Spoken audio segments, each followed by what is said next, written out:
Hello l'équipe, j'espère que tu vas bien, moi ça va super. Écoute, je suis super content de te retrouver aujourd'hui pour une nouvelle vidéo crypto où aujourd'hui je t'ai préparé une pépita, une vidéo que j'avais pas forcément envie de tourner mais que tu m'as beaucoup demandé en message privé et en commentaire, une vidéo fiscalité crypto-monnaie. Donc avant de commencer, sache que j'ai passé pas mal de temps sur la recherche à essayer de détailler un petit peu ce que je vais te présenter aujourd'hui, donc n'hésite pas à t'abonner, ça ferait extrêmement plaisir pour rejoindre la communauté crypto de la chaîne et de liker cette vidéo. Ce serait vraiment une super récompense pour moi. Merci beaucoup. Bon alors, ce qu'il faut que tu saches en tout premier, c'est que la fiscalité crypto risque de bouger énormément ces prochains mois et ces prochaines années. C'est pour ça que je te conseille énormément, surtout si tu ne regardes pas cette vidéo en 2021, de t'informer de toutes les modifications qui ont pu avoir lieu pendant les mois qui sont passés. N'hésite pas aussi à continuer tes recherches sur Google, puisque forcément je ne suis pas un expert de la fiscalité mais plutôt un expert crypto, donc forcément c'est un peu moins mon domaine, donc je te conseille clairement de continuer à fouiller un petit peu sur la toile pour ne pas faire d'erreur. Donc première chose à savoir pour la fiscalité en France sur les crypto-monnaies, il faut que tu déclares tes comptes en crypto comme des comptes bancaires étrangers. Je m'explique. Grosso modo, ça t'est peut-être déjà arrivé d'ouvrir une néobanque, comme par exemple un compte chez Revolut, N26 ou encore d'autres banques un peu plus connues et un peu plus grosses comme ING et j'en passe. Eh bien, ces comptes bancaires là sont des comptes étrangers. Donc du coup, tu dois les déclarer justement en France pour dire au gouvernement français, voilà, moi j'ai des comptes en France, donc dans des comptes bancaires français, mais aussi dans d'autres comptes étrangers. Et c'est exactement la même chose que ce que tu vas faire pour justement tes comptes crypto, comme par exemple un compte Coinbase, Binance, Crypto.com, etc., etc.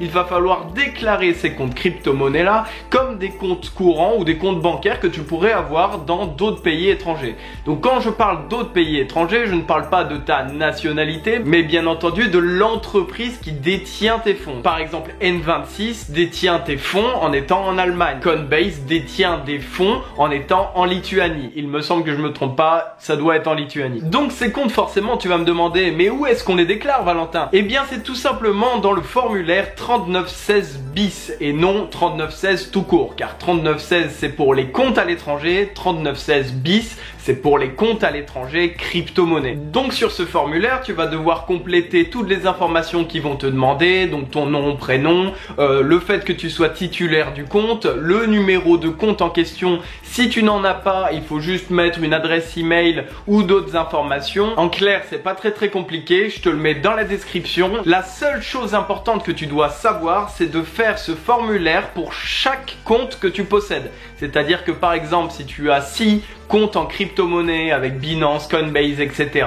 Eh bien, tu vas devoir faire et envoyer au gouvernement ces 6 formulaires différents pour pouvoir leur préciser que tu as bien ces 6 comptes qui sont identifiés dans cette boîte, etc., etc. Donc, déclarer des comptes au gouvernement pour leur dire voilà, j'ai des tunasses sur ces comptes-là, c'est assez simple. On va passer maintenant aux déclarations des gains que tu as pu faire en crypto-monnaie pour l'année 2020. Bon, ce qu'il faut savoir en tout premier pour la déclaration de tes gains ou pertes en crypto-monnaie, tu vas prendre justement les valeurs que tu as eues sur l'année N-1, donc c'est-à-dire l'année d'avant cette année-là où on est aujourd'hui. Bon, jusqu'ici je pense que tu m'as pas perdu. Si tu as par exemple une activité occasionnelle, dans ces cas-là tu vas devoir payer la flat tax, donc à peu près 30% d'imposition sur les gains que tu as fait en crypto-monnaie. Ou si tu as des activités plutôt habituelles, dans ces cas-là il va falloir que tu te renseignes un petit peu plus, car il y a plein de spécificités à cette catégorie en fait d'activité, donc il faut que tu te renseignes pour pas faire d'erreur dans ta déclaration. Du coup, dans les deux situations, tu vas devoir remplir le formulaire 2086 ou 2086 en fonction de tes préférences pour justement déclarer tes plus-values sur ce formulaire. Alors on va faire un petit calcul tous les deux pour justement t'expliquer comment ça marche et comment tu peux procéder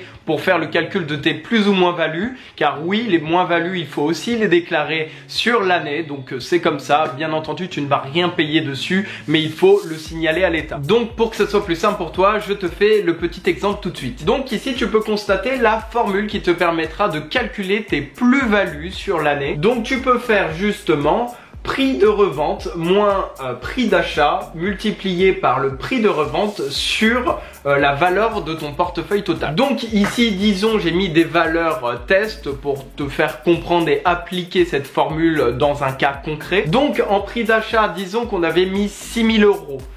Donc c'est la somme initiale qu'on a sur le compte, sur le portefeuille crypto-monnaie. Donc ensuite nous avons la valeur du portefeuille qui est de 11 000 €. Et en période T1, c'est tout simplement la période à laquelle tu vas déclarer tes plus ou moins values. Pour finir, nous avons le prix de revente qui est de 10 000 €, donc transaction crypto fiat, donc à partir du moment où tu vas retirer ces 10 000 € sur ton compte pour pouvoir en profiter à un max et aller t'acheter des belles féfés. Donc ici en appliquant le calcul, donc 10 000 € moins 6 000 fois 10 000 sur 11 000. Donc 10 000 sur 11 000, c'est le pourcentage qui va te rester.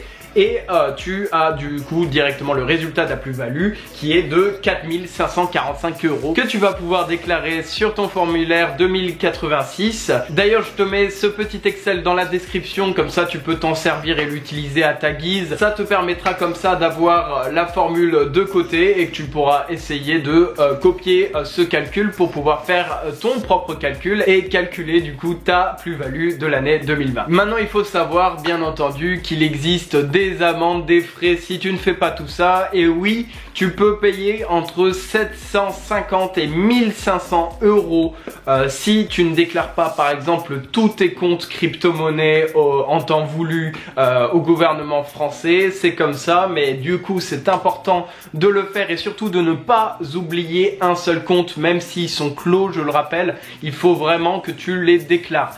On sait jamais, des fois ils peuvent passer par là et ça serait con de te prendre 750 € dans la gueule alors que tu n'as pas juste déclaré un compte que tu avais fermé il y a quelques mois. Pour finir, bien entendu, tu ne dois pas déclarer de plus ou moins value si tu n'es pas sorti de la crypto et pour aller en monnaie fiat. Monnaie fiat c'est euro, dollar, etc. Si tu es resté et tu es toujours en crypto-monnaie, eh bien tu n'as pas du coup à faire ce dernier document que je t'ai présenté. Petit tips d'ailleurs, n'hésite vraiment pas à utiliser les stablecoins, ça te permettra vraiment d'économiser beaucoup d'argent en frais de transaction et en frais tout simplement en imposition. Donc ça, je t'invite à suivre ma vidéo qui est en description aussi pour justement réussir à profiter un maximum de cette technique pour perdre un minimum d'argent dans tes transactions crypto. Et puis bon, ça te permettra tout simplement de sécuriser de l'argent sans devoir repasser en euros. Bref, voilà, j'espère que cette vidéo t'aura plu. Si c'est le cas, n'hésite pas à me le faire savoir, ça me ferait extrêmement plaisir parce que j'ai passé du temps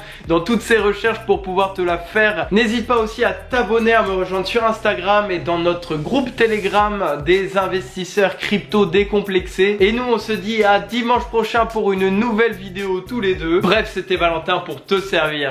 Allez, salut!